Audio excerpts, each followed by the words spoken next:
Welcome to Millennial, the home of pretend adulting and real talk. I'm Laura. And I'm Pamela. No Andrew this week.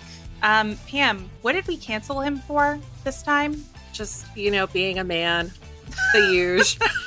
Well, that's perfect because we definitely have a female-centric show planned for this week. Before we dive into our first story, though, we wanted to give a quick acknowledgement of something that's really important news that everyone should be paying attention to. On Friday night, a Texas federal judge invalidated the FDA's approval of mifepristone. I always say this wrong. But for anyone who doesn't know, that is one of the two pills that make up the abortion pill, the medical abortion process. Less than an hour after that, because we can't go without drama in this country, a federal judge in Washington state issued a ruling saying that the FDA should do nothing to restrict the pill's access in states where abortion has remained legal. And ultimately, we could have a whole episode talking about this, the ins and outs of it, the possibilities, how this is ultimately going to go to the Fifth Circuit Court of Appeals before it goes to the Supreme Court. But the TLDR is that this is very likely going to go to the Supreme Court. The same Supreme Court that overruled Roe v. Wade just last year. So this is unsettling news, and it's very disquieting. But I would say for those of us who saw what the court did last year and were against it, it's not surprising that we find ourselves here. Yeah, I think that everybody that was being reasonable and pragmatic about, having a more conservative court saw the writing on the wall for sure. And especially after the Roe versus Wade overturning, it just kind of felt like it was only a matter of time before other issues got brought in. And I know that you specifically talked about that as well, is that the first step was putting abortion back into the hands of the state, and that eventually it was going to become a domino effect to slowly take away more and more reproductive health rights for women. So It's not anything surprising, but it is disheartening. It really is. And at the end of the day, it will be poor people, disadvantaged people, and people of color who suffer the most as the result of attempts like this to roll back civil rights and reproductive liberties. So watch this space. We're definitely going to keep an eye on it. This is not something that is going to be a quick process, as legal proceedings never are. But turning now to a lighter topic to get us started on our girls only episode of Millennial. Pam, let's talk about Barbie. Yes, we're both really excited to talk about Barbie, specifically as a result of the new trailer for the Barbie movie, which came out last week. It really kind of took the internet by storm, and rightly so, because it's just pitch perfect as a trailer goes. So we wanted to talk about a few aspects with regards to this topic, which is very near and dear to Laura's and my heart as Barbie, havers, players when we were younger.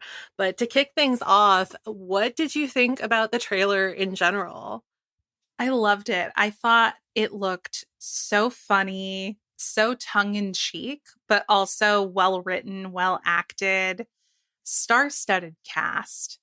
And it seems like it will be the perfect representation of an iconic toy that was a huge part of everyone's childhoods, right? I know there's deeper lore to Barbie, and I think we're going to talk about that maybe a little bit later, because there have been a number of Barbie movies over the years. I don't think any of them were released in theaters, or maybe not all of them were. So there are going to be some people who have maybe a deeper frame of reference for the significance of this moment than others. But I think ultimately, as a 90s kid, I'm real fucking pleased with how it looks. Yeah, it is really fun that you can definitely tell that Greta Gerwig and Noah Baumbach, who are spearheading this project, really understand the source material, even down to, bringing in some key players as far as just the toys go, like Midge and Alan, that were actually Barbies, or Barbie licensed toys, personas in past years. There's just like the level of depth that they really kind of went to kind of make this something that would be fun for probably like people in multiple generations, because Barbie, like the timeline of Barbie spans even longer than we've been alive. So I'm sure that, maybe if our moms were watching this trailer, they might pick up on some stuff that we didn't even see as, kids that were playing with Barbies in the 90s, like you said. Yeah, and I will say, our social media manager, Chloe, is a big Barbie aficionado and is one of the people who has a really deep frame of reference for the entire cultural significance of Barbie. She's not on this week, but we are planning on having her on after the movie comes out and after we've all seen it so that we can chat about it with her and get her take. So, in addition to the trailer, which dropped on Tuesday, the Barbie movie also dropped new character posters for every single person that's in this film, which was really fun to see because the original teaser was really abstract. I don't know if you remember that one. They kind of had like the Dawn of Man thing, and that Yeah. was really clever too. But it was just really fun to kind of see like what everybody was going to look like in their costumes, and also to get a little bit more of information as to like who the characters were going to be. Like some of the Barbies that we're going to be introduced to in the movie are presidents, diplomats, movie stars, mermaids, and probably the thing that's getting the most headline about these posters is that Barbie is everything and Ken is just Ken, which is really hilarious. So what did you think about that? Because that's been a point of discussion a lot over the course of the last week too. I mean, isn't that the way it's always been? Hasn't Ken always just been Ken? Yeah, he's an accessory. Yeah, he is an accessory to Barbie and her larger set of friends. Um, I never got the impression that we were supposed to be impressed with Ken, or that anything was supposed to be Ken centric.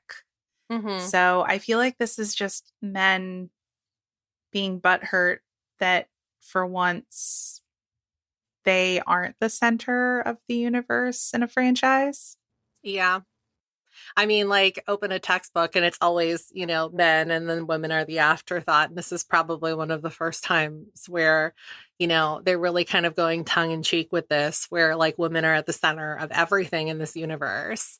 And, it's clearly bruising some very sensitive male egos. There was a tweet that's since been deleted, and probably because it got so much backlash, that read, "Why are all the men just Ken and the women are doctors and presidents?"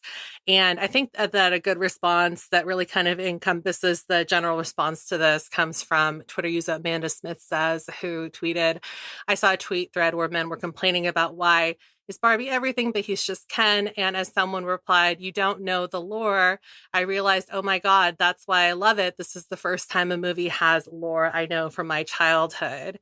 And, to get kind of back to the original point that we started with, I think that that's probably why this trailer struck a chord with so many people all over the world. Because, it's kind of funny. I think that you play with toys and you experience pop culture in the insular bubble that is like your home, maybe your family and maybe extended family or your friends, but you don't ever think about how, like, for example, I grew up in California. Laura grew up in the South, in different states in the South. And it's just kind of interesting to think about how we could have been playing with Barbies at the same time, not knowing each other, but then have been acting out the same storylines with our Yeah, Barbie toys and with our friends, it is a very universal experience.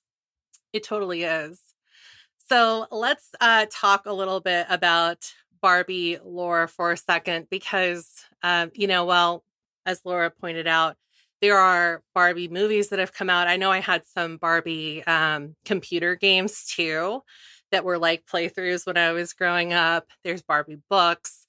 So some of that lore is written down, but I think what makes this trailer great is that a lot of the lore that they do include is more just common knowledge about Barbie that anyone who's played with the toys kind of knows to be universally true. One of my favorite parts in the trailer is when Ken says that he thinks that he should sleep over because they're boyfriend and girlfriend. And then Barbie's like, to do what? And Laura and I were both kind of like laughing because we were thinking about how when we were younger and we used to play with Barbies, like we knew that Ken and Barbie were supposed to like sleep in the same house. But other than that, at 6 years old, you maybe don't know like what they're supposed to be doing in there. So that was pretty fun. Yeah. And do we want to jump ahead and talk about Barbie sexy time stories, or do we want to hold that for a minute? Ooh, I don't know. What do you think? It probably fits in here if we want to keep going with that. Yeah, and we can definitely kind of pop back to talk about, more lore, but then also some of the other things the trailer pays homage to. I think when we were playing with Barbies, I think all of our Barbies had sex. To some degree. I think to some degree, to the extent that we understood sex as, little kids, we understood that there had to be some kind of thing that they did when they were naked in order to have babies. I remember distinctly one time me and a couple of my friends were playing with Barbies, and we realized they were at a phase in their story where we wanted them to get pregnant and have babies. So we were like, well, okay, they have to have sex, but like we didn't know anything about sex. So our answer to that was we had the Barbies be naked and we had them lay on top of each other, and then we left. We left the room to give them privacy. And my favorite part is this. We're sitting there talking, we're like, how long should we leave them? Like, how long does it take? And so we decided, well, an hour probably sounds about right. Talk about setting yourself up for disappointment later in life. You know what I mean? Oh, like, yeah. I just thought that shit was so funny. You're like, I could have left for 5 minutes. Like, we could have been right back in gameplay. Right? I know. We to give him a whole hour. I know. We definitely gave Ken a lot more credit. Yeah. Probably than he deserved. Yeah. I mean, I don't think that we ever got that me and my friends never got that technical with like how long we should leave them. It was always just like, okay, that's enough. Let's just keep going. But I do remember that we would, kind of get really creative because like you didn't always have like all of the Barbie accessories. So it was always like, oh, like what can we use for a makeshift blanket? Let's just put them in this sock, and it's kind of like a sleeping bag, which is kind of like a blanket. And but it was definitely like, you got to take all the clothes off and like put them in the bed together. And I feel like there's always like one kid in the friend group that just like knows more because, maybe they have older siblings or what have you. And that's always the person that's like, well, they have to like go to bed. Yeah. So what other like Barbie storylines did you used to like play out with your friends? Definitely Barbie Goes to College. That was one that we would do. But something that I remembered when we were planning for this discussion, and I didn't tell y'all during the planning, I actually never owned a Ken doll. I never had one. I always wanted Barbie. So anytime I was buying Barbies, I just bought Barbie. So anytime we wanted to play out a storyline that involved Ken dolls, my friends had to bring their Ken dolls.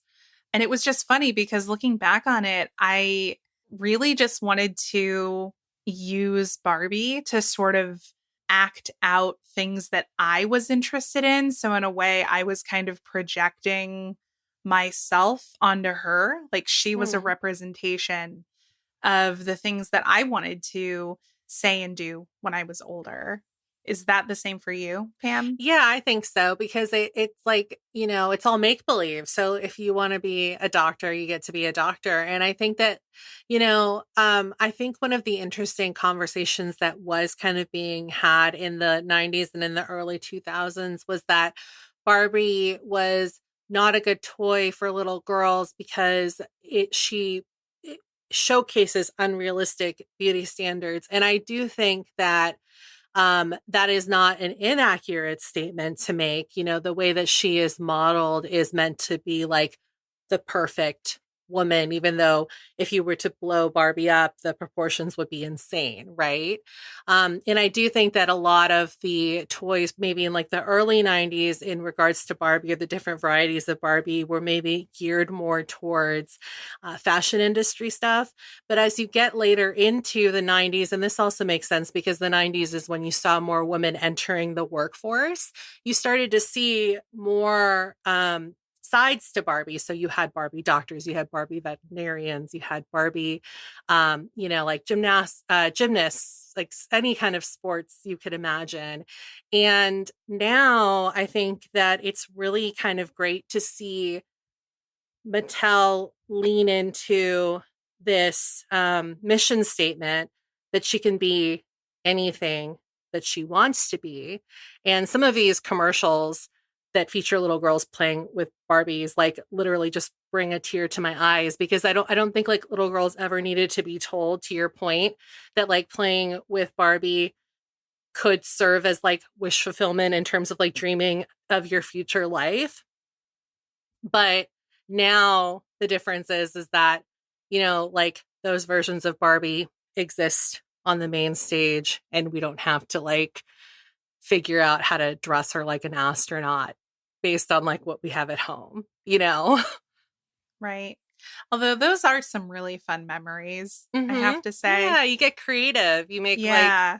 you know, like I think like we used to use like a lot old like tissue boxes and we would like turn them into like cars if we couldn't find like Oh the Barbie car, like we didn't man, have we the did Barbie that car. too. Yeah. I remember cutting out like off construction paper Mm-hmm. wheels to paste on the Kleenex box Oh my God, yes.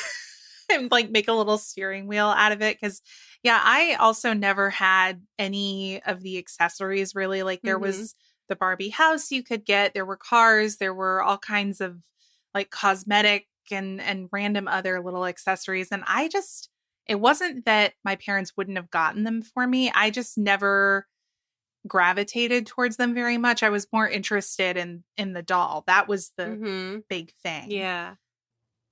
And to get back to your point about not owning Ken, one of the things that I wanted to talk about was the Barbie to Ken ratio, because I think like most little girls probably mostly had Barbie dolls. I think I had maybe like one or two Kens, but sometimes, Ken would go missing. And so you would just use whatever you could find. We both had little brothers. My mom was always telling me and my cousins that we had to include Sergio. So even though we were playing with, and I give her some credit, a lot of credit for this actually, because she never like thought to say like, oh, you should include your brother, but like, don't let him play dolls. She was just like, just include him in whatever game that you're playing. So he would come over and we wouldn't have a Ken. So we would be like, well, I guess you could like bring your action figures, like bring your Power Ranger and he can be like Yeah. Barbie's boyfriend, So here he would come with like his Power Rangers or, whatever it was. And that was what we would use in placement of Ken if we didn't have Kens. That is really funny. I don't think I ever did that. I think my brother is I think our age gap is maybe a little bigger. Hmm. How much of a difference in age? We're about 3 years. Okay. Me and Josh are 5 years.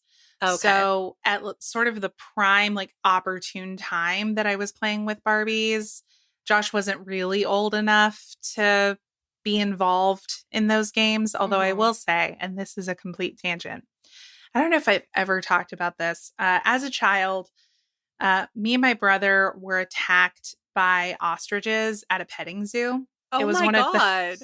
it was one of those drive-through petting zoos where you would like roll down the windows and the animals would come up and you would feed them. Well, these fucking ostriches and I'm not advocating violence against any living creatures here.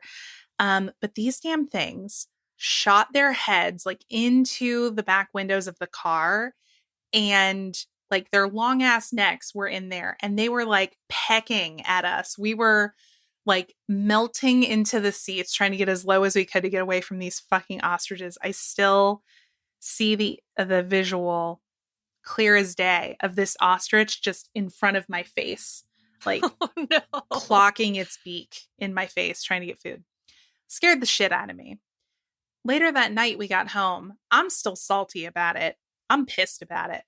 My brother takes a couple of my Barbies, takes one of his oversized like Hot Wheels cars, not the little tiny ones that ran on the tracks, but one of the model ones, puts the Barbies in there, gets my ostrich beanie baby and reenacts the whole thing with those. No. Yeah. And I was still traumatized. So I was like, fuck you, Josh. Not really, but that's how I felt. But yeah, it's another representation of how kids process Trauma. their day to day and trauma Yeah. being attacked by a farm animal. Yeah. That's pretty funny. But yeah, I mean, I think, I wouldn't be able to give you as specific details as you just gave, which obviously makes sense since this was a very big moment in your childhood. But I know that for sure, like my brothers used to steal, like, if not my dolls, then like my little sister's dolls too. And, get up to all kinds of like weird hijinks, whether that be like blowing them up if they were playing like really violent war games or something, or just like, hiding them and stuff like that.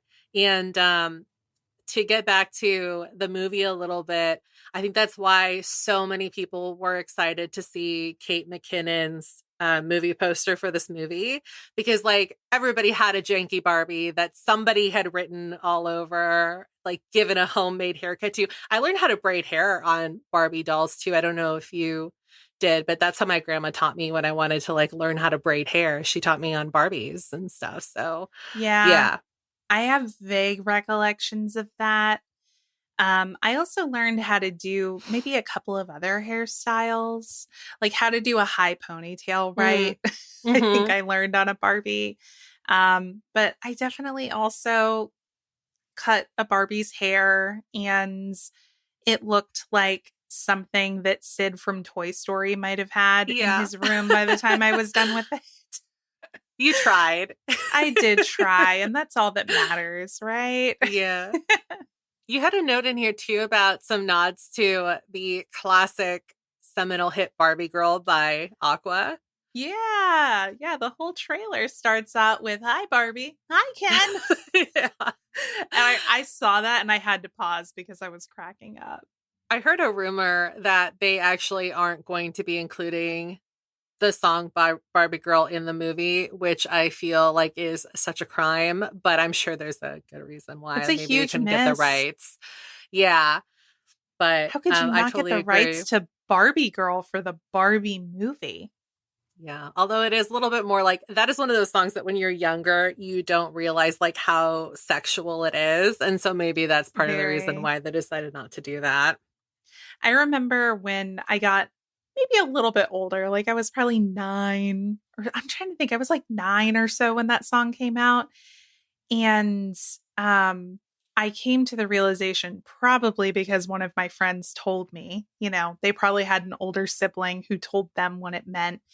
And it felt like being in on this dirty conspiracy that you knew how dirty the Barbie Girl song was as a kid. Well, to bring this all home, we wanted to also talk about a couple of other toys that we played with a lot when we were kids. I know we both shared Beanie Babies for sure. Beanie Babies were probably my other big love of the 90s. I will say I was super into Pokemon as well. I had cards and I traded cards, but I also had a lot of little Pokemon figurines, and I did Barbie Pokemon crossovers pretty frequently where I decided that my Barbie was going to be a Pokemon trainer. And so that's fun. I would act out various scenarios involving her traveling around with little Pokemon figurines. That's really cute. Anything else for you? Definitely Pokemon as well. American Girl was big too. I only own the one. Those dolls were really expensive. And like you're Yeah, they thinking about were. like, yeah.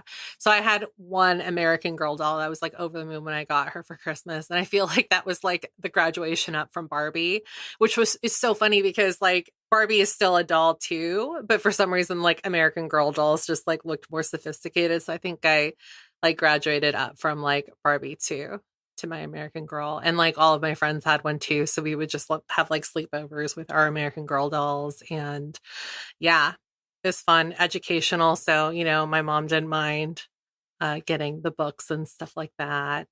Yeah. And then I was also just like really into like arts and crafts too as a kid. So like anytime, like any kind of like cool like drawing gadget that would come out, like that's what I would always want. Yeah. Oh man, you just reminded me of Lisa Frank. That's a big one. Like I sticker was collecting and stuff. all of my notebooks for school, all of my school supplies. Um, gosh, what were those containers called? I'm forgetting the name of them, but they held all your pens and your scissors and Oh everything. yeah, the like the plastic ones, right, with the bumps on top. I Yeah. had Yeah, a yeah. purple one and a teal one. Mine was Lisa Frank, Oh, I like love that. all the way through elementary school. Um, I think my parents probably still have one of my old Lisa Frank notebooks that I used for art class. I'll have to Mm, see if I can find it and maybe share some of that content on that would be so Patreon. cute. It was very cute. At least Yeah. I recall it being cute. I always went for the dolphin designs. Yeah, Dolphins were big in the 90s. they definitely were. I remember having a lot of kittens on a lot Yeah, of the or Lisa Frank like stuff I baby bought. leopards. Yes, and you could Yes. get the little felt prints. Yes. Oh my gosh. Yeah, I did so many of those. Man, I don't feel like I came dressed appropriately for an episode that is so heavy on 90s nostalgia. You're like 90s grunge.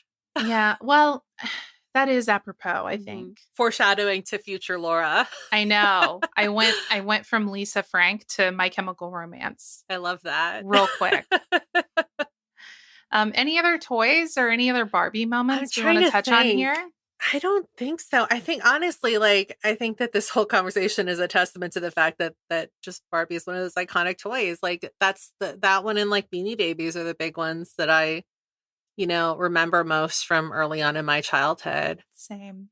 Fun stuff. Well, hope you guys are excited for the movie too, and we'll probably circle back to the Barbie movie when it comes out in July because it's a big Yeah. one. So Yeah, we definitely will. Like I mentioned, our social media manager, Chloe, is a wealth of information when it comes to any and all things Barbie. So we want to make sure to have her on for that discussion. So y'all will look forward to that, I'm sure.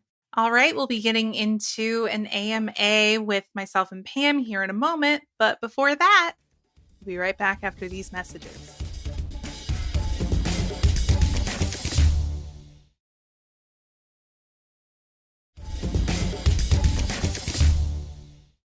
All right, y'all, welcome back.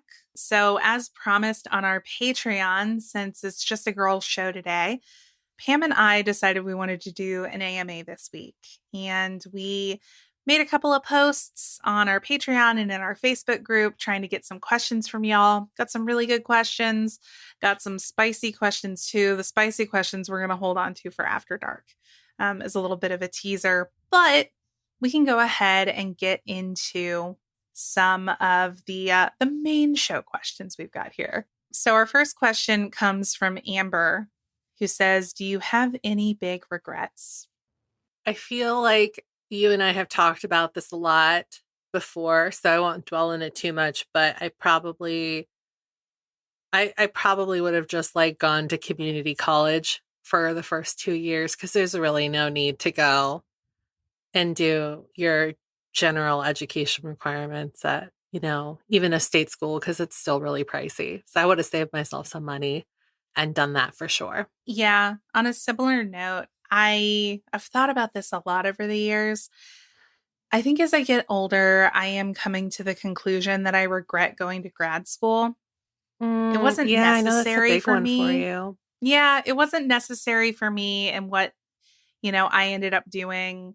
Honestly, it gave me a lot of anxiety and mental health Mm, struggles at the time that I was going. So, really wasn't worth it. And when I think about the debt, super wasn't worth it. So that would probably be mine. Not to say that you shouldn't go to grad school. There are plenty of good reasons to go. But my reasons for going really weren't the best. I would say if I could do that again, I probably wouldn't go, or at least wouldn't go where I went. super valid. Do you want to grab the next question, Yeah. Kim? Do you just want to go back and forth? Yeah. Okay, cool. So Arena asks, what is your favorite makeup brand? And she's a two-parter, so we'll start there and then we'll move on to the second part. Um, I really like Rare Beauty right now. That's a big one for me. And I will always go back probably to Charlotte Tilbury for lipsticks and lip liners. They're a little bit pricier, but the wear for me especially is kind of worth it. And like one tube lasts a really long time. So I kind of have like my two go-to colors that I really like from her line. And I just like keep repurchasing. I've been wearing like those same two colors for probably going on like 6 or 7 years now. So it's an investment for me, but it's a worth it one. And lately I've been really into ColourPop for foundation. And that's great for my wallet because Oh. it's a really good price point. Oh, that's good. What's the formula like? Because I'm So always on the market for a new foundation. yeah, so I specifically really like the Pretty Fresh foundation, which my Ulta carries. But if not, then their online store ships almost anywhere, everywhere now. And it is a bit of a dewy finish, but my skin has been really dry for a really long time. So I've been working on getting that under control. And despite having been a matte foundation girl exclusively for a really long time, I found that, like a dewy or a demi matte finish is probably a lot better at masking that and also hydrating my face, which is twofold. So there's a lot of like skincare makeup out there right now too. And I believe the Pretty Fresh foundation has hyaluronic acid in it. So that's really helpful in terms of retaining moisture. I love that. I have some new recommendations for Ooh, I makeup want to I need to know. check out. So I'm a little bit of a kind of like you described, Pam. I have a few things that I like from a few different brands, but I'm not gonna lie, I'm also a slut for makeup and I can be influenced really easily. So if you have, a good brand reputation or great marketing, and you inevitably end up in my Instagram or TikTok feeds, I'm probably gonna buy it. Love it. um, I, I know. I'm definitely a slut for that kind of thing. I ended up buying a ton of stuff from Rare Beauty after you Mhm. recommended their lipstick. It's Um, so nice. I oh my love god, that they're formula still. oh my god, it's so good. Mhm. So I have the foundation, I have the bronzer sticks, I have blush. I bought some of Selena's brushes. I have a couple of different lipsticks, and I really like everything that I've gotten from Rare Beauty. It's really good. I will say the foundation is, I think it skews more matte, Mm. which I like in the colder months but not in the warm months. So I'm somebody who tends to switch my formula depending on the season. I feel like I do a lot better with kind of like a dewier finish in the warmer months. So I've recently switched over to trying Ilia's um, skin tint formula, which I really like. It's very much like a tinted moisturizer more than anything. It's like melts into the skin. It's really nice. I love the way it looks. Full disclosure though, the smell when you first put it on is not the greatest. So Mm, I think it's a good product and I definitely recommend trying it. But when you first put it on and it's still kind of like wet, it smells weird, but that goes away once it dries. okay. I might look into that because I was thinking about trying a skin tint and I've heard good things about the L'Oreal True Match skin tints if you're on a budget on your makeup Mhm. journey as well. I can't personally vouch for it, but I hear that it's a fantastic product. So I'm going to Yeah, look into the Ilia one too, though. The Sephora sale is coming up, which is very dangerous. I know. Can you tell that I'm already like looking at Whittling the down your site? list. I Yes, me know. too. Ugh, God, I'm so susceptible to that form of capitalism. I also really like Glossier, just in Mm-hmm. general for skincare, natural makeup. Yeah. I love that brand. And then Arena's second question is when you're Netflix and chilling, what's your favorite snack? Am I high or am I sober? This is a Because very it important depends. distinction. It definitely depends. I'm definitely an ice cream girly. I always like Mm. having some good ice cream when I'm settling in for a Netflix evening. Particularly, I like Jenny's. I don't know if y'all have that brand I out did west. see it's kind of she has like a script cursive on the Yeah, front, like in an arc, right? I saw it at the fancy grocery store, not at like the regular grocery store. it's definitely it's a splurge moment. Mhm. If I'm feeling fancy, I might get myself a pint of that. What's your go-to ice cream flavor? Ooh. So my favorite ice cream flavor of all time is Cherry Garcia I love by Cherry Ben and Jerry's. Garcia. So good. It's classic. Hmm. It's not too much. Yeah. What about you? I love strawberry ice cream, like really good strawberry ice cream. That's my default. And but I also do like Cherry Garcia. I like the way the chocolate melts in the Ben and Jerry's Cherry Garcia too. Like Mhm. sometimes if you get like I can't do like a chocolate chip ice cream because sometimes the chocolate chips are a little too hard and then they feel really waxy on your teeth and I just like don't like that at all.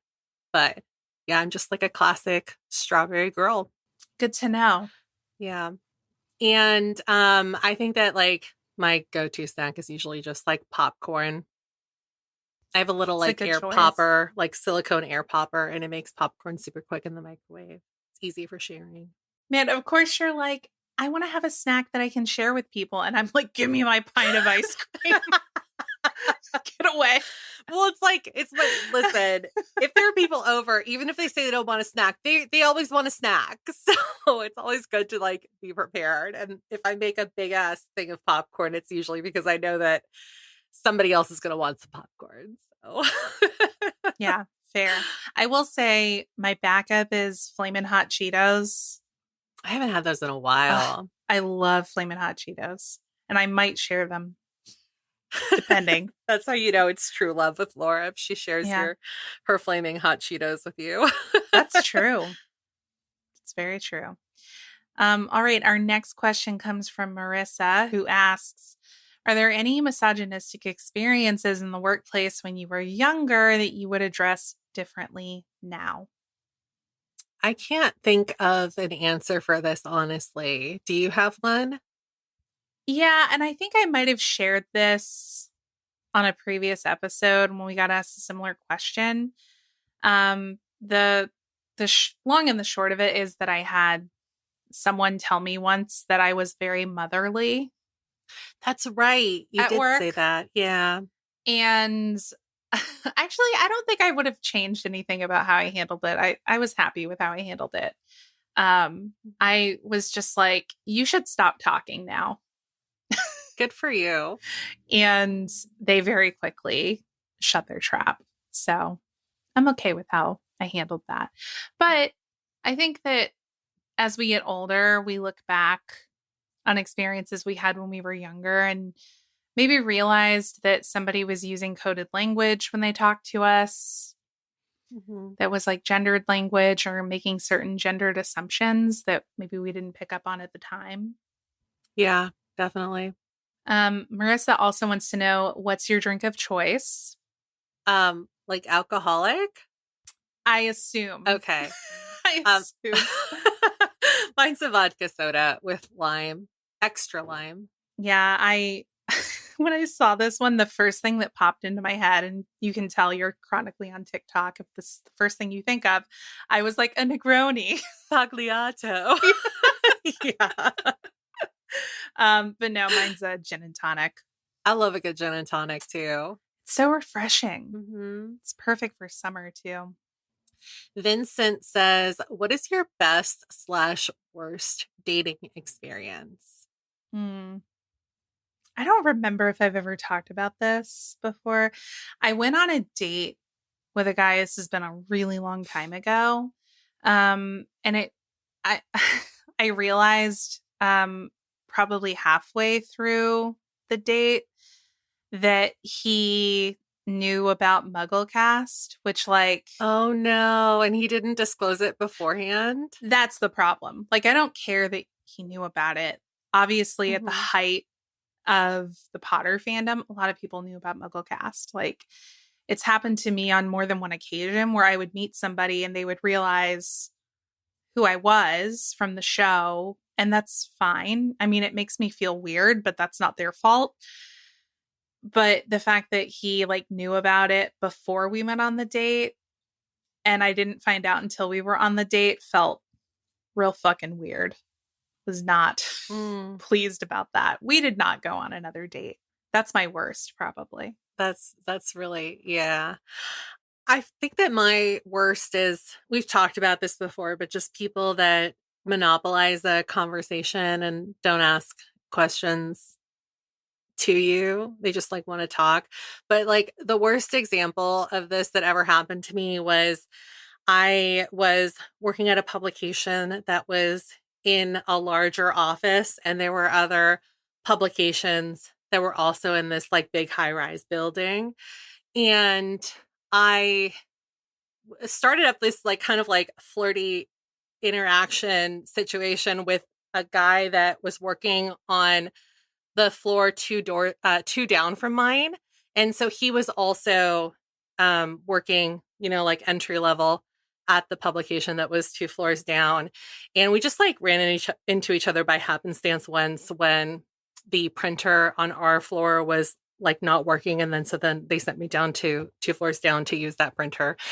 Anyway, a couple of weeks after that, he finally asked me out on a date. I'm so excited because, I think he's really cute and we've had this cute little like flirting rapport going. And the entire time we were out, it was basically just like him wanting to boast about how hard it was to get the job that he got and, how it was really important, the work that he was doing and just like boasting himself up. And I'm just sitting there thinking like, that I'm also working in the same field that you're working in, right? But like there was I don't know, there was like such a disconnect and I just kind of felt like the grandstanding wasn't for me. And the cherry on the cake was that the next day I did this like longer form interview with this like actor man. And I just kind of felt like he paid more attention to me and asked me more questions about myself than the guy that I had gone on this date with, who was like supposedly actively trying to pursue like a romantic connection with me. And that was such a light bulb moment. And I just kind of like realized from that point on that like any guy that I go out with, like I want him to behave like this random actor that I was never going to see again in my life, who like just genuinely was paying attention to what I was saying and like genuinely asked me questions about myself. And I just remember like leaving that interview thinking like it's that easy and the bar is so low.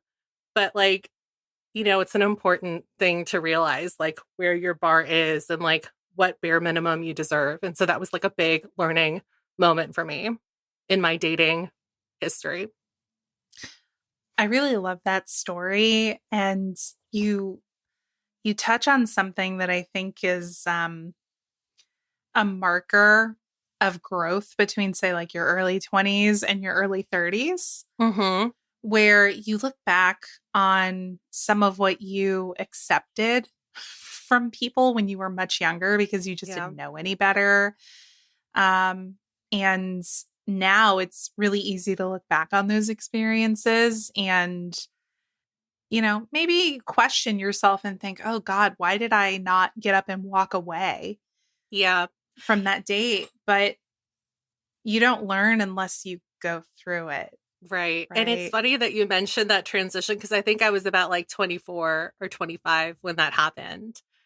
And yeah, I guess I just like, I didn't, up until that point, it is kind of like sad when you realize it's not that I like hadn't dated decent dudes, but it was just like the first moment that it clicked, like the sheer contrast versus somebody that's just like dating, but only interested in themselves, and somebody that is like actually interested in, being a decent human.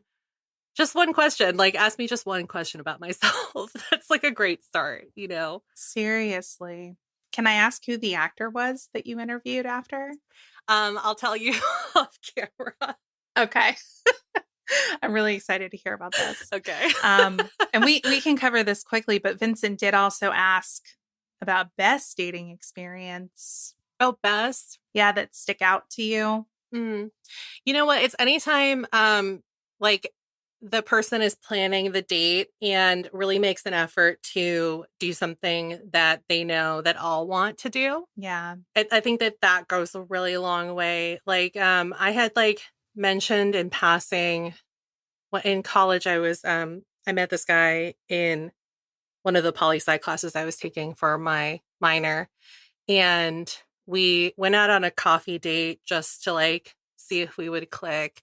And then on the third date, he was like, "Oh, I remember at the coffee date that you mentioned that you really wanted to go to this museum exhibit. Like, I got tickets. Do you want to go?" And I thought that was really sweet because it was something that I mentioned in passing, and he remembered and made it a point to like, do something nice. So any kind of like thoughtfulness like that goes a really long way in my book. Yeah, I agree. And also just, showing that he was paying attention. Again, Right, exactly. it goes back to the give, the give and take that there should be in a conversation and in paying attention to each other. Yeah. Also, he didn't I make love me that. feel rushed at that exhibit, which also went a really long way in my book. Yeah. I hate feeling rushed, like especially if you're excited to go somewhere. I don't know. Usually I just go to museums alone because I don't want to like drag the group down. Some people just like to speed walk through. But yeah. I like to take my time in those spaces. I'll usually take longer in an exhibit than the estimated time for it, just because when I'm in a space like that, I'm not trying to rush, Mm-hmm. Yeah. So Cassandra says, what are y'all's favorite clothing brands? I'm a plus size lady and have not really found clothing that makes me comfortable and confident. This is so hard. It is really hard. I think that you're finding yourself among kindred spirits here on the panel, because this is something Pam and I have both talked about multiple times over the course of our time in the show. I will say, when I was younger, I was definitely super loyal to Torrid. That was pretty much the only place that I shopped. And I think Torrid's great. I will say, as I get older, I feel a little too old for especially some of the graphic tees they have. So what I've been doing in recent history is Stitch Fix, because honestly, you can give them your style preferences, your sizes for everything, and they'll send you a box of like 4 to 5 items that you can try on at home.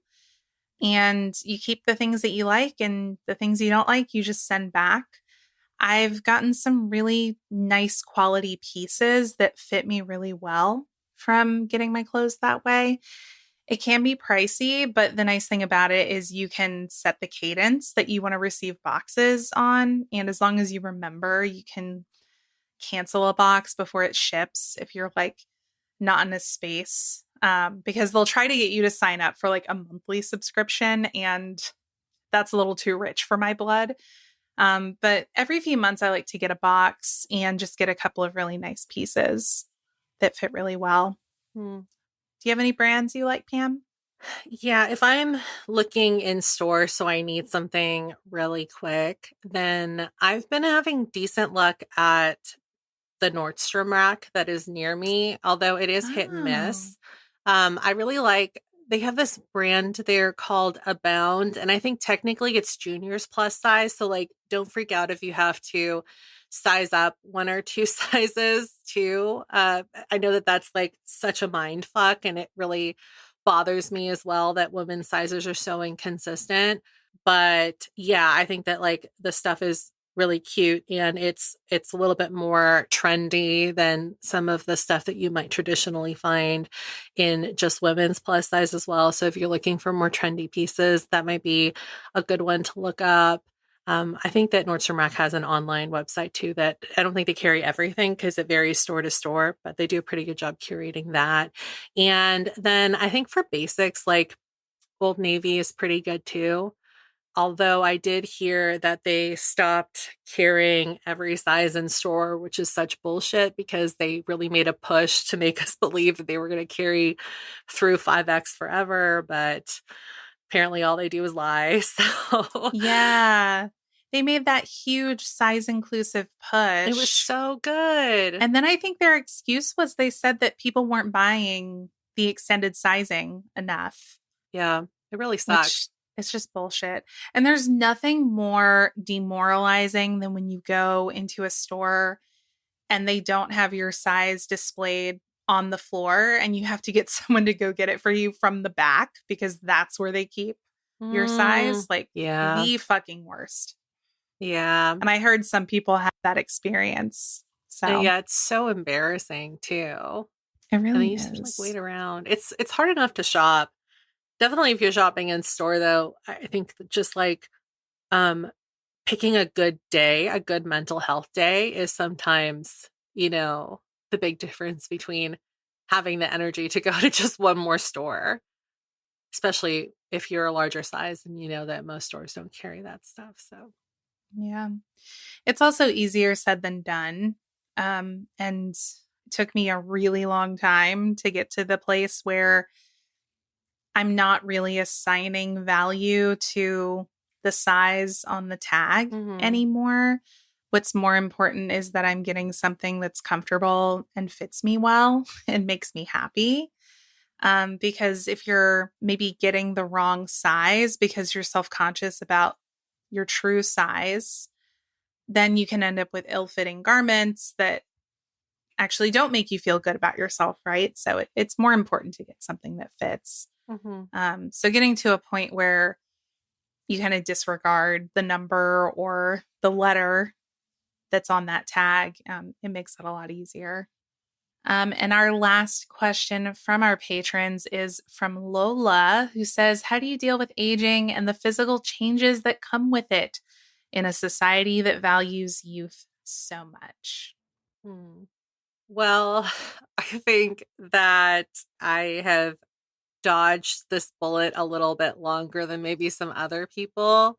I don't think I look like 18 anymore, but I definitely, for one reason or another, like I have there's six of us siblings, and nobody ever really pegs me for the oldest, which is pretty funny because I am.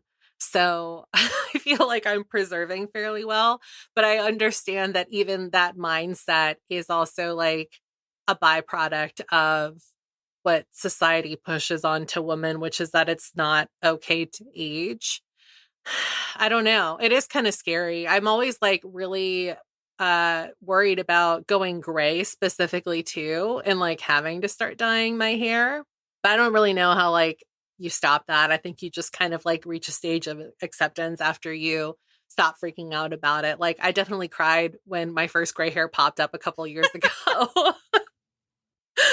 But, my hair's also gone through a lot of changes. Like it's way curlier now than it was for a long time, for like all of my 20s, mostly because I was straightening it, but also because like I had trained it to be straight. So I think that maybe that I kind of hope that embracing like the natural texture will hopefully go like a longer way in helping me embrace more gray. But I guess we'll see. Yeah, I started getting my first grays after Trump got elected, which Well, that makes sense. I don't think that's a coincidence. So I think I started getting those relatively young. I was like 26, 27. And they their presence has definitely increased. It's not something that's immediately visible if you're to look at me or like see me on camera. But if I start like going around the front of my hairline, you'll definitely see some silvery hairs poking through. I have a lot more of them now than I did when I got my first ones, and I don't care. I don't. I think part of it is I've been dyeing my hair for such a long Mm. time that I feel like I'm going to dye my hair probably for the rest of my life in some capacity. And I'll probably try to find a way to play with the grays. When it comes to aging and sort of like the physical changes, I wonder if some of what Pam, you and I are talking about, feeling kind of comfortable about leaning into, whatever it is our bodies are doing instead of trying to fight it. I think a lot of that is a product of this generation, and especially the generations younger than ours that aren't adhering so much to the body standards that were foisted upon us in the 90s and the early 2000s. I also think, too, the way that aging is depicted now is different. You see women in their 50s and 60s who just look like fucking goddesses now. Whereas when you look at older depictions, like older TV shows or movies showing middle aged women, they looked significantly older than they were because of the way they were styled. Yeah, that's a great point. So I wonder if some of these depictions that we're seeing now are having an impact. Honestly, I feel like this would be a much more interesting conversation to have with Gen Z or even Gen Alpha, especially because skincare is so trendy right now. And I know my grandma always said it's never too early to start skincare. And I agree. I feel like I started late even with the religious sunscreen wearing. But, nowadays you have like 18-year-olds putting on retinol because retinol is so cheap and easy to get. And when I think about aging in that respect, I am kind of concerned about like what that is going to be like long term for them, having just grown up feeling like it's perfectly normal to have a 10-step skincare routine from like 18 onwards. Because skincare does help prevent certain signs of aging, but at some point it's going to catch up to you. Like you can't stay wrinkle free Yeah. forever without fillers and Botox, which there's nothing wrong with that. But I think it's important to have realistic expectations whenever you are starting a new regimen like even like uh like if you started, like, let's just say like you had some wrinkles on your forehead you wanted to try and get rid of, and you were like our age, Laura's and my age, I think like even that, the way the products are marketed makes women believe that spending $80 on a serum is going to magically clear those up. When in reality, it might mask it a little bit, but like once you have them, you have them. So you might as well just like learn how to embrace your face, you know? Yeah. And honestly, a lot of those serums you can get at the drugstore, and it's the Mm-hmm. same stuff like your hyaluronic acid, your vitamin C serum. You can get all of that at like CVS or Walgreens, and you don't need to spend ridiculous amounts of money on it. It's the same shit. Um, I think that's a really good point, Pam, because I only got into a multi-step skincare routine in like the last 5 years. To be honest, before that it was like Cetaphil, and that was all I did. Yeah. And I only recently started using retinol, like within the last 6 months. Yeah.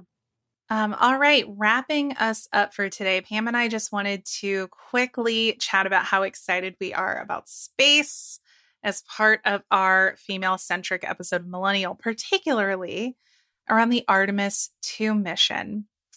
We had to talk about this because it was recently announced the crew for Artemis 2 was recently announced. And among the crew is Christina Koch, who will be the first woman astronaut to fly around the moon on this mission coming up in 2024. She will be serving as a mission specialist, but her resume, definitely doesn't stop there. She was on the first ever all-female spacewalk team in 2019. So a really exciting step forward here. Another big first that we want to call out is Victor Glover is also on the crew. He'll be the pilot for the mission, and he will be the first Black man to fly around the moon. He also made history being the first Black man to serve as a crew member on the International Space Station. Mm. It's a great moment for diversity because when you think about historical space missions, especially moon missions, it's all white men. And they were all primarily test pilots. Like none of them were engineers or scientists, really. Yeah, I've been watching some of the interviews with the crew that's going up as part of this Artemis 2. I don't know if you've seen some of those, but I just really love that one of the things that keeps popping up is that because they're going for all mankind, then they need to be representative of what that looks like. And it is so refreshing to see such a diverse crew going up to do something so monumental. Yeah, Justin is bringing up a great point in the Discord. They do have one crew member from Canada. And so it's like, an international mission just by way of that too. And I think that is really great too, in terms of breeding, good foreign diplomacy across borders.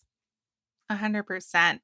I think NASA actually noted that it could have pursued this mission on its own, but they deliberately decided to make this an international effort in order to represent everyone. For anyone who doesn't know what the Artemis 2 mission is, the mission, and this is from the New York Times, it is a major step in NASA's Artemis program to send astronauts back to the surface of the moon to explore the cold regions near the moon's south pole. Water ice found in deep, dark craters there could supply water and oxygen for future astronauts, as well as fuel for missions deeper into space. Humans have not ventured more than a few hundred miles off the planet since the return of Apollo 17, NASA's last moon mission in 1972. After Artemis's experience on the moon, NASA hopes to chart a path to putting humans on Mars, while scientists expect to use what is found there to answer questions about how the solar system formed. So really cool stuff, exciting stuff about potential further discoveries, learning more about the universe and why it is the way it is. Maybe proving some of the things we learned in science class right, or adding some additional context to them. Mm-hmm. Yeah, it's so crazy to me too that their plan is to use the water and ice there to propel even further. It's just like that is something that I get that it's all science, but it's just, I think it's cool that they can use materials like that. It doesn't have to, in addition to whatever tech they're bringing out there. Isn't one of the theories about the formation of the moon is that it was actually at one point part of Earth and it broke off after Earth got hit with an asteroid? I believe so, because moons are, I think they've discovered new moons within the last, 10, 20 years or so, right? Mm-hmm. And moons are just like pieces of rock that have been pulled into the orbit, right? Yeah, it's really exciting and, something to keep an eye on. Mm-hmm. This is expected to be a 10-day mission scheduled for late 2024, so next year. And for anyone who's wondering, okay, well, this is Artemis 2. What about Artemis 1? Artemis 1 is something that happened. It was an uncrewed mission to test the new Orion astronaut capsule prior to launching a crewed mission. NASA and other space agencies recognize that before they put people in a space capsule, they want to test it to make sure that it works. So Artemis 1 did spend 2 weeks orbiting the moon before it returned to Earth. And that mission was mostly smooth, so they're feeling really confident about it. There was more of Orion's heat shield that came off during the re-entry than expected, though it did still protect the capsule. So seems like, you know, all signs are a go for Artemis too. But I wanted to just take a beat here to see if we had any other reactions to this news, whether about the scientific potential at play here or about the really big steps forward for diversity and representation that we're seeing amongst this crew.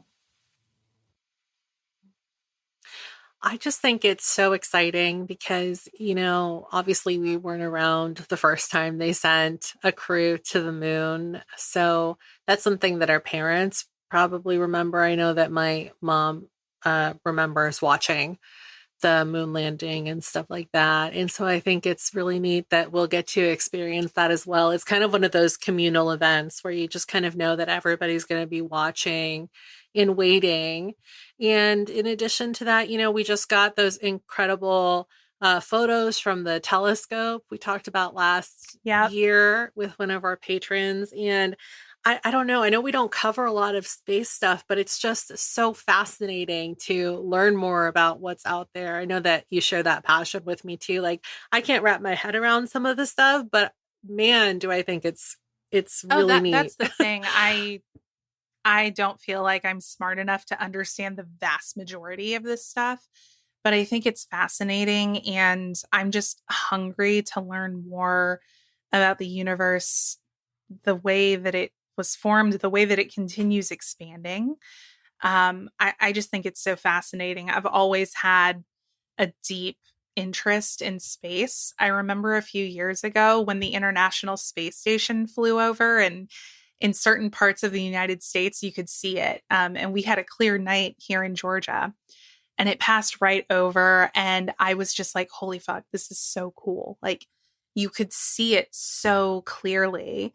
And to think about the fact that astronauts go and they spend months living on the International Space Station to prepare for missions and do research. It's just so exciting. I might have stood there in my driveway and screamed, "Take me with you," because it was 2020 and it was a really rough time. But I thought, kind of related to this, something that I wanted to ask you, Pam, was about dream jobs as children. And the reason I bring this up is because the first thing I ever wanted to be when I was a little kid was an astronaut. Oh, I love that. Yeah, I was obsessed and bound and determined I was going to become an astronaut. And then, turned out that math and science, not my strong suit. More of a humanities gal. Isn't that a huge blow? kind of, yeah. But I still admire it from afar. I grew up in Orlando, Florida, actually, in my early childhood years. And on a clear day, I could watch the space shuttle take off from my bedroom window. So I think that was probably the influence. The space shuttle was like the earliest influencer in my life. What about you? What do you remember wanting to be when you were a kid? This is not as renowned as an astronaut, and it's so funny in comparison. But one of the first things I remember wanting to be is a backup singer. So not even like the main singer, but just like a backup singer. And honestly, I just thought they looked like they were having more fun back there, like, with the camaraderie and the choreographed dance moves in front of the microphones. They probably are having more fun. And also, backup singers and backup dancers can make up for a lot of sins from the main act. Mm-hmm. So I actually think that that's a good choice. Yeah. Don't sell yourself short. Shout out to my current career, because in second grade, I dressed up as a reporter for Career Day. So I really manifested that for myself, which I think is really sweet. I'm proud of you. That's beautiful.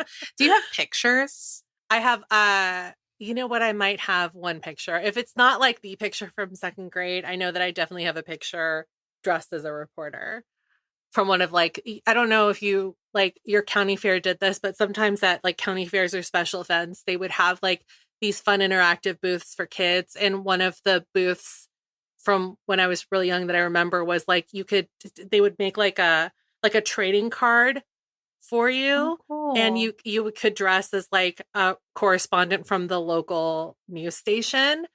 And so like it's like, like they put me in like this big like winter coat and like a hat, and they gave me a microphone to hold. It's really cute. I'll see if I can find it. that is really cute. No, my county fair did not do things like that. It was more of a like deep fried pork rinds kind of vibe there, but it was it was the South. What can I say? Well, I think that about wraps us up for this week's show. Pam, what do we have coming up in After Dark today? We have some more questions from the AMA that we vetted over on Patreon. We saved all of the spicy questions for After Dark. So get excited for those. And then to like tie into this, because Laura and I have talked about how we love to watch Love is Blind. We're going to be giving you all our predictions for which couples we think are actually going to say I do at the altar and which are not, because the finale for this season is coming up later this week. So, what better time to talk about this season than on After Dark today? Y'all, I got some shit to talk. Oh, I'm so I excited. I love hate watching this show because the people are always trash, except for Lauren and Cameron from season 1. They're like goals. Mm-hmm. But everyone else just leaves a lot to be desired. Well, in addition to this week's episode of After Dark, don't forget that we have a brand new executive producer tier level where you can get inside access to 2 of our planning meetings per month. You can listen to them live on Fridays or listen to them on Patreon after the fact. They go from anywhere from 30 to 60 minutes and are always pretty fun and interesting for people. Pam, we had a lot of fun on this last one planning out today's Barbie discussion and kind of reminiscing about some of those childhood stories that we ended up sharing. So this is a great way to get a sneak peek into what episode planning looks like on the show. And now I'm going to throw it over to you, Pam, to get us started on recommendations. I wanted to recommend the Raw Sugar Multi Miracle Leave-In Conditioner and Heat Protectant. I recently picked this up at Target because I was looking for a new detangler and also something to protect my hair, because I do diffuse it. And even though I diffuse it at a cool to medium heat, I'm always just like really paranoid about putting too much heat on my hair without that added protection. So I thought I would try this out, and I really like it so far. It's pretty lightweight, but I feel like it would work really well for all different hair types. But lightweight specifically, if you have, like wavier hair, even like looser waves than I do, this is not going to like weigh your waves down. So that might be something to look into. It says that it's coconut and agave scented, but honestly, to me, it kind of smells like cucumber melon from like the 90s Bath and Body Works line. But yeah, this stuff is really, really nice. I don't really have to let it sit in my hair too long before it detangles, and my comb goes through my hair like butter after I put it in. So I've really been enjoying it a lot. Awesome. I see we're on the same wavelength today in terms of like self-care products. I want to recommend Lumi deodorant. It's a natural deodorant that I've actually been using for years at this point. I had trouble trying out some other natural deodorants because I just felt like they didn't really get the job done. I felt like I was having to reapply them a lot more.